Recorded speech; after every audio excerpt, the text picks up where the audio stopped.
नमस्कार दोस्तों, आपका स्वागत है। आज हम बात करने वाले हैं दोस्तों कि जो मरता हुआ इंसान है वो ज़्यादातर सच क्यों बोलता है। बहुत सारे लोगों के मन में आपके सवाल आया होगा कि एक ऐसा इंसान जो शायद पूरी ज़िंदगी एक अच्छा इंसान नहीं होगा, उसने जीवन में बहुत ही ज़्यादा बुरे कर्म किए होंगे, लेकिन जब आखिरी घड़ी उसकी आती है तो वो एकदम अच्छे इंसान के जैसे बात करने की कोशिश करता है। मैं आपको कुछ बातें, एक उदाहरण देता हूँ दो लोगों के। पहला तो जोसेफ स्टालिन, जो कहीं ना कहीं हुक्मशाही उसको हम कह सकते हैं, क्योंकि उसने जिस तरीके से राज्य किया रशिया का, सेकेंड वर्ल्ड वॉर के वक्त वो उस वक्त शासक था रशिया का। तो उसके पूरे जीवन में उसने बहुत सारे ऐसे पाप किए थे।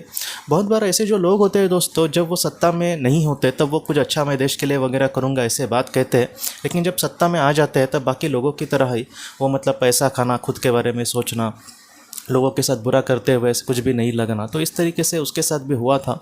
उसने पूरी ज़िंदगी ऐसे ही लोगों को मतलब बहुत ही ज़्यादा दुख दिए थे। कितने लोगों की इसने जान ली होगी वो हम कह भी नहीं सकते। तो इसी तरीके से कर्म करते करते बाद में वो जब बूढ़ा हो गया तो वो इतना मतलब मरने से डरने लगा दोस्तों, और वो इस तरीके से पछतावा करता था कि मैंने अपने जीवन में कितने पाप किए। और उसके बाद वो इतना डरता था दोस्तों कि जैसे वो अंधेरे से भी बहुत ज़्यादा डरता था कि मौत आकर मुझे लेकर ना जाए। और अपने लोगों को, वो जो उसके नौकर वगैरह होते थे, उनका वो हाथ जोर से पकड़ता था कि मुझे बचा लो वगैरह। और ये जो सारी चीज़ें थी उसके मन में खुद बहुत बार खुद मतलब वो बोलता था अपने आप को कि मैंने जीवन में कितने पाप किए, काश मैंने नहीं किए होते। या फिर और भी वो लोगों को कहने की कोशिश करता कि तुम कुछ अच्छा करने की कोशिश करो। बाद में उसके जो सीनियर थे लेनिन, लेनिन का भी आपने नाम सुना होगा, रशियन क्रांति में उनका बहुत बड़ा हाथ था। तो उनके साथ भी, उनके जीवन में भी कुछ ऐसे पल आए थे कि जहाँ पर उन्होंने किसी पर समझो अन्याय किया था, और उन्होंने जिस तरीके से मतलब सोचा था कि मैं देश चलाऊँगा, उस तरीके से उन्होंने चला नहीं सके। वो भी कहीं ना कहीं अपनी सत्ता कहीं ना कहीं अच्छी रहनी चाहिए, इसलिए उन्होंने भी कुछ गलत निर्णय लिए थे अपने जीवन में, ऐसे उनको लगता था। और उनके आखिर के पड़ाव में जब उनके मतलब जाते जाते स्टालिन बाद में बने थे, तो उस वक्त भी दोस्तों कुछ ऐसे हादसे हुए थे कि जहाँ पर उन्होंने ये कहा था स्टालिन को, या फिर उस वक्त जो सत्ता चला रहे थे उनको, कि मैं अपने जीवन में उस तरीके से सत्ता नहीं चला पाया जैसे मैंने लोगों को कहा था, लेकिन तुम तो कम से कम वैसे चलाओ, क्योंकि आज मुझे बहुत पछतावा होता है। लेकिन फिर भी उनकी बात किसी ने नहीं मानी। तो ये जो सारी बातें हैं दोस्तों, वो कहीं ना कहीं हमें यही सिखाती है कि जब एक इंसान का आखिरी पड़ाव आता है, आखिरी जब घड़ी आती है, तब वो कहीं ना कहीं उसके आत्मा को, या फिर उसके बोलते हैं ना भौतिक मन को पता होता है कि उसने जीवन में जो भी बुरे काम किए हैं वो कहीं ना कहीं अभी उसका मतलब पीछा कर रहे होते हैं, और तब उनको इन सारी चीज़ों के बारे में बहुत ही ज़्यादा बुरा लगता है। तो इसलिए इंसान जो है जब वो मरने की घड़ी पे होता है तब वो बहुत बार सच बोलता है। और ये बात भी देखी गई है दोस्तों कि जैसे एक इंसान वो बहुत ही ज़्यादा बुरा, मतलब पूरे जीवन में उसने किसी की दो मतलब बातें सुनी नहीं होगी, या फिर हमेशा वो लालची ही रहा होगा, लेकिन जब उसकी आखिरी घड़ी चली आई तब वो एकदम सारी चीज़ों को उसने छोड़ दिया। उसने एक कण की भी वहाँ पर अपेक्षा नहीं की, जितना हो सके एक निस्वार्थ भावना से प्यार वो लोगों को देने की कोशिश कर सका। तो इस तरीके से भी बहुत सारी चीज़ें देखी गई है। मैं आपको एक उदाहरण देता हूँ दोस्तों, आपको एकदम बहुत ही अच्छे से समझेगा। आपके पड़ोस में कोई एक इंसान रहते हैं और वो बहुत ही समझो बुरे हैं, और पूरे मतलब 10 साल वो आपके साथ रहे और उन्होंने हमेशा आपको परेशानी किया, सब कुछ एकदम आपके मतलब साथ उन्होंने बुरा किया।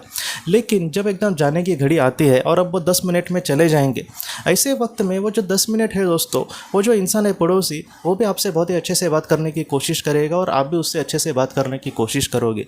मतलब ऐसे इंसान की जो मतलब पूरी ज़िंदगी हमें उनका मतलब बुरा ही दिखी उनकी, या फिर उनको भी हमारे साथ मतलब अच्छा व्यवहार करने की इच्छा नहीं हुई, ऐसे भी लोग बाद में आखिर में कुछ ऐसे पल आते हैं कि जहाँ पर वो अच्छी ही बात करते हैं।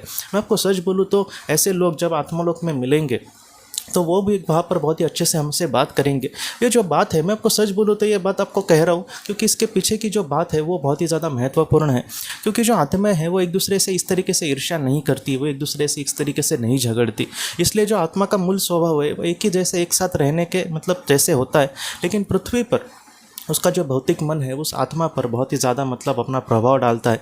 और इस वजह से भौतिक जो मन है वो ऐसे झगड़े या फिर निस्वार्थपन मतलब स्वार्थीपन या फिर कहीं ना कहीं दूसरे से ईर्ष्या करना, इन सारी चीज़ों को बहुत ही ज़्यादा उसका प्रमाण बढ़ जाता है। इसलिए जो रिश्ते हैं वो यहाँ पर इतने अच्छे नहीं रहते, लेकिन आत्मलोक में हमारे जो रिश्ते हैं ज़्यादातर वो ज़्यादातर लोगों के साथ बहुत ही अच्छे से ही होते हैं। वहाँ पर इस तरीके से किसी के साथ झगड़े नहीं होते किसी के। तो ये जो बात है वो कहीं ना कहीं हमें ये सिखाती है, जब इंसान इस तरीके से आखिरी घड़ी में जीवन में अपने आता है दोस्तों, तब उसको सच्चाई को कहीं ना कहीं वो बहुत ही करीब से देखने की कोशिश को करता है, और तब उसको वो संभव होता है। रोज़ के जीवन में सारी चीज़ें संभव नहीं होती। ये जो बात है दोस्तों कई हद तक सच है कि इंसान मरता हुआ जो होता है वो सच ही होता है, मतलब कहीं ना कहीं सच ही बोलता है। लेकिन ये पूरी हद तक कहीं ना कहीं सच भी मुझे नहीं लगती बात, क्योंकि कुछ ऐसे भी किस्से हैं दोस्तों कि जहाँ पर मरता हुआ जो इंसान है उसने वो भी कहीं ना कहीं स्वार्थी बना। वो भी अपने जीवन में जिस तरीके से जीवन जीता था उसी तरीके से उसके मन में कहीं ना कहीं जो काम क्रोध लोभ की चीज़ें हैं वो उसके मन में उसी तरीके से आ रही थी। ऐसे भी बहुत सारे लोगों का उदाहरण है, क्योंकि हम जब पहले एक जगह पे रहते थे रेंट से, तो वहाँ पर हमारे पड़ोस में जो पड़ोसी थे उन्होंने उनके गांव की एक कहानी कही थी, मुझे आज भी याद है।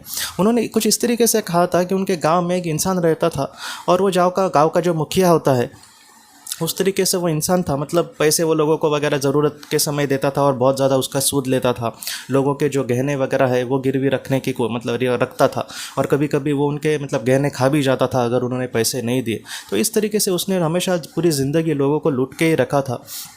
और जब उसके आखिरी घड़ी आई दोस्तों, तब उसने कुछ पैसे कुछ ऐसी जगह पे रखे थे कि जिसके बारे में किसको भी नहीं पता था, और उसने ये सोचा था कि मेरे ज़रूरत के समय मैं कहीं ना कहीं इनको इस्तेमाल करूँगा।